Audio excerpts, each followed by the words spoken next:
오늘 말씀은 미가서 3장 9절에서 12절까지의 말씀입니다. 미가서 3장 9절에서 12절까지의 말씀 우리 다 같이 함께 합독하시겠습니다. 야곱 족속의 우두머리들과 이스라엘 족속의 통치자들 곧 정의를 미워하고 정직한 것을 굽게 하는 자들아 원하는 이 말을 들을지어다. 시온을 피로 예루살렘을 죄악으로 건축하는도다.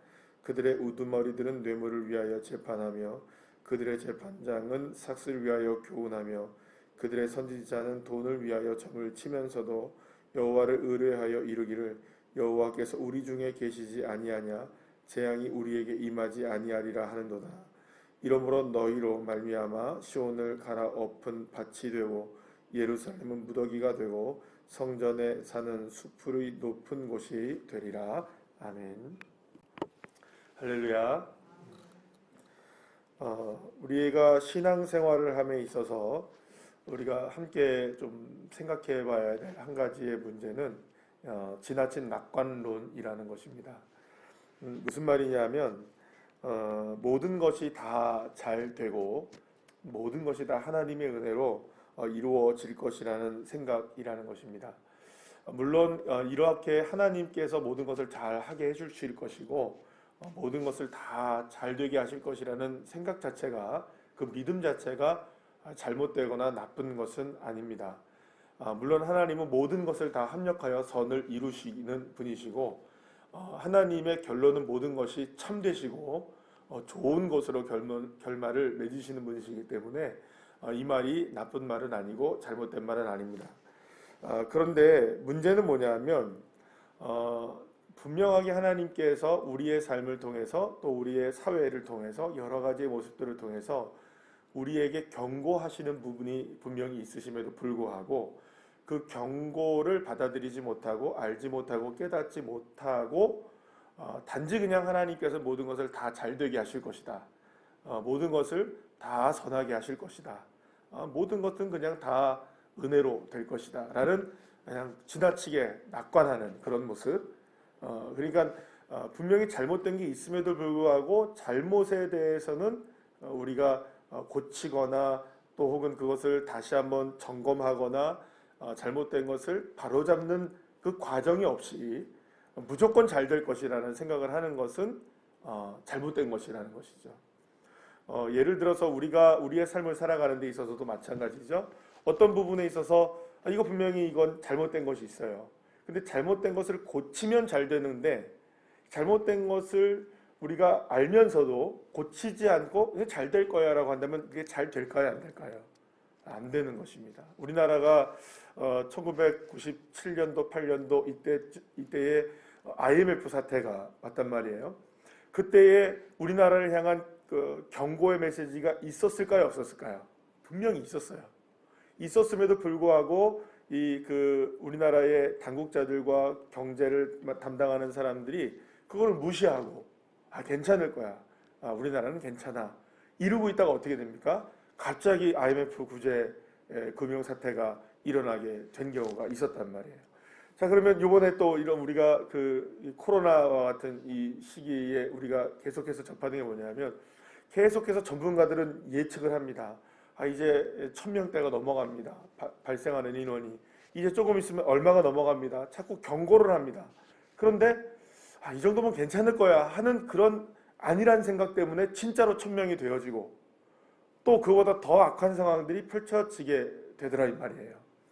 결국에는 낙관을 하기 위해서는 좋게 모든 것들이 결말이 지어지기 위해서는 그 과정에서도 문제점이 없는가를 반드시 뭘 해야 합니까? 점검하고 또 문제가 무엇인지를 밝혀내고 그것을 다시금 돌이켜보고 이게 잘못됐구나 이게 문제였구나라는 것을 이렇게 계속해서 점검하는 그 자세들이 필요하다는 것입니다. 그런데 그것을 무시하거나 그것을 모른 채 하거나 지나치게 낙관하게 된다면 결국에는 미래에 다가오는 재앙을 오히려 더 크게 만날 수 있다는 것입니다. 그 유다와 이스라엘의 영적인 문제가 무엇이었느냐? 바로 이러한 상황이 있었다는 것입니다. 특별히 유다와 이스라엘 백성들의 지도자들의 문제가 바로 여기에 있어요. 모든 것을 지나치게 낙관했다는 겁니다. 아니, 하나님이 우리와 함께 계시는데 우리를 멸망당하도록 내버려 두겠어? 아니, 하나님이 우리의 하나님이신데 우리가 까짓것 조금 잘못한다 할지라도 하나님이 우리를 진짜 버리시겠어? 이렇게 생각하고 있었던 겁니다. 하나님은 좋으신 하나님이시기 때문에 우리에게 평강을 주시는 하나님이시지 재앙을 주시는 하나님이 아니시잖아. 그러니 우리가 조금 뭔가 이렇게 부족을 해도 그냥 눈 감아줄 수 있는 분이셔. 여러분, 그 말이 틀린 말은 아닙니다. 그죠? 그것이 잘못된 말은 아니에요. 하나님이 우리의 모든 잘못 하나하나를 다 걸고 넘어가신다면 우리는 사실은 뼈도 추리지 못할 수 있습니다. 주님이 견뎌주시고 사실은 우리를 향해 참아주시는 것이 많은 것은 은혜입니다. 그죠? 그런데 그 은혜가 당연하게 되면 문제가 되는 겁니다. 그 은혜가 그저 그냥 익숙해지기 시작하면 죄를 깨닫지 못하게 되고 우리가 바꿔야 되는 것을 바꾸지 못하는 순간이 오게 될 때에 그 은혜는 당연하지 않게 되는 겁니다. 이스라엘 백성들이 그랬어요. 그래서 지도자들, 오늘 특별히 오늘 본문 말씀 11절 말씀에 오면 우두머리들, 재판하는 사람들, 재판장, 선지자들 이런 사람들이 어떻게 하고 있느냐? 돈을 벌기 위해서 하는 거예요. 뇌물을 위하여 재판을 하고 재판장은 삭슬 위하여 교훈한다. 그러니까 삭슬 위하여 교훈한다는 뭐냐면 자기가 이문을 남기기 위해서 이 재판을 하는 거예요. 교훈을 하고. 그리고 또 선지자들은 돈을 위하여서 뭘 합니까? 점을 치는 거예요. 돈 많이 갖고 오면 좀 나쁜 이야기 할 것도 좀 좋게 이야기해 줍니다. 예, 돈 갖고 오면 그리고 또 나를 좀 잘 대해주면 나를 인정해 주면 이렇게 판결할 거를 저렇게 판결해서 좋은 쪽으로 해준다는 거예요. 또 어떤 사람들은 다 와서 또 이렇게 잘 섬겨주면 그래 앞으로 괜찮아질 거야. 이거 괜찮지. 다 좋은 일을 해준다는 거예요. 그러면서 뭐라고 얘기하느냐? 마지막에 이렇게 얘기하죠. 하나님 우리 안에 계시지 않냐? 하나님 우리와 함께 계시지 않냐? 하나님이 함께 계시는데 당연히 좋은 일이 있지. 그 정도는 괜찮을 거야. 그 정도는 눈 감고 넘어가도 돼. 이렇게 넘어간다는 것이죠. 바로 그때에 하나님은 그들을 보시고 계신다는 것입니다. 사랑하는 여러분, 낙관하는 것은 좋은 일입니다. 하나님의 은혜를 믿는다는 것 자체가 나쁜 건 아닙니다. 그러나 중요한 것은 그 믿음이 정당하기 위해서는 우리의 과정도 정당해야 한다는 것입니다. 하나님은 이러한 유다와 이스라엘을 어떻게 하신다고 말씀하시냐면 오늘 본문의 12절 말씀에 갈아엎으신다고 말씀하십니다. 여러분, 이건 대단히 무서운 하나님의 징계를 이야기하는 것입니다. 그 모든 모습들을 갈아엎으시고 심지어는 예루살렘을 어떻게 만드신다? 무더기가 되도록 만드신다. 하나님은 그 과정 속에서 온전하게 하나님을 바라보지 못하고 그저 그냥 하나님은 좋으신 하나님이야 라고만 생각하면서 그 좋으신 하나님이라고 생각하는 그 사람들이 하나님 앞에 좋지 못하게 행하는 모습을 보시면 하나님이 갈아엎으시고 무너뜨리신다고 말씀하고 계시는 것입니다. 결국에는 하나님의 뜻과 경고를 무시한 채 자신을 위해 살던 지도자들, 거짓 선지자들, 백성들을 향해 하나님은 진노의 칼을 빼드실 것이라는 말씀을 하고 계시는 것이죠. 사랑하는 여러분, 오늘 우리가 이 말씀을 통해서 함께 점검해야 될 것이 무엇일까요? 오늘 우리가 살아가면서 오늘 이 새벽에 주님 앞에 나와 예배하는 저와 여러분이 깨달아 알아야 될 게 무엇일까요? 혹시 저와 여러분에게 하나님이 경고하시는 것이 있는데, 사인을 주시는 것이 있는데 그것을 무시하고 있지는 않으신가? 우리가 점검해 봐야 되지 않을까요? 하나님은 우리에게 기도하라고 말씀하시고 하나님을 찾으라고 하시는데 기도하지 않고 하나님을 찾지 않고 있는 모습이 있지 않을까요?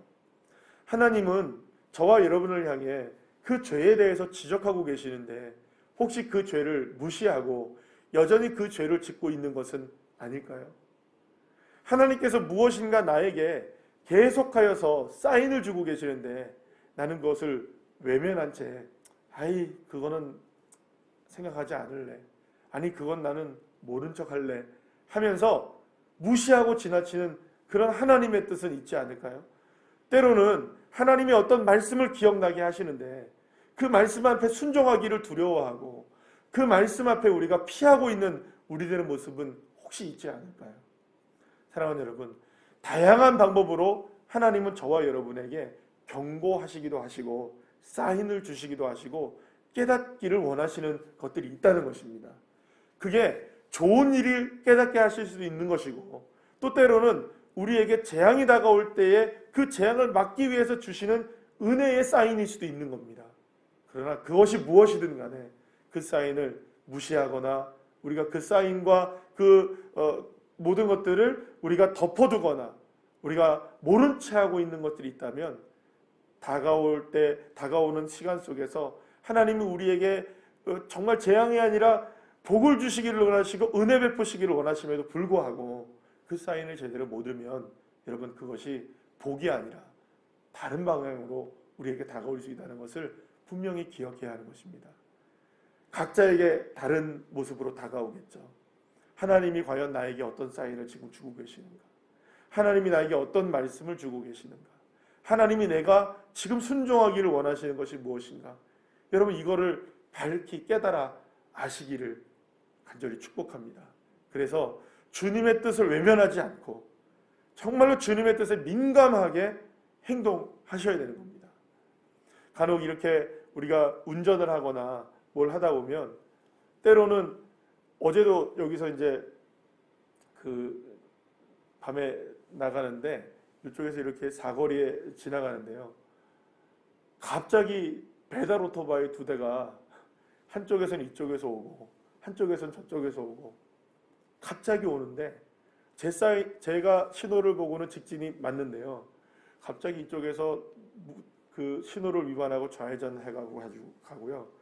갑자기 이쪽에 있는 오토바이는 제 오른쪽에서 좌회전해 가는 거예요. 둘이서 탁 앞에서 부딪히고 저는 사고는 안 났어요. 부딪히려고 하고 저는 끽 쓰고. 여러분 신호를 지켰으면 그런 일이 있을까요? 없을까요? 없어요. 신호를 지키면 그거를 무시하는 순간 사고가 나는 겁니다.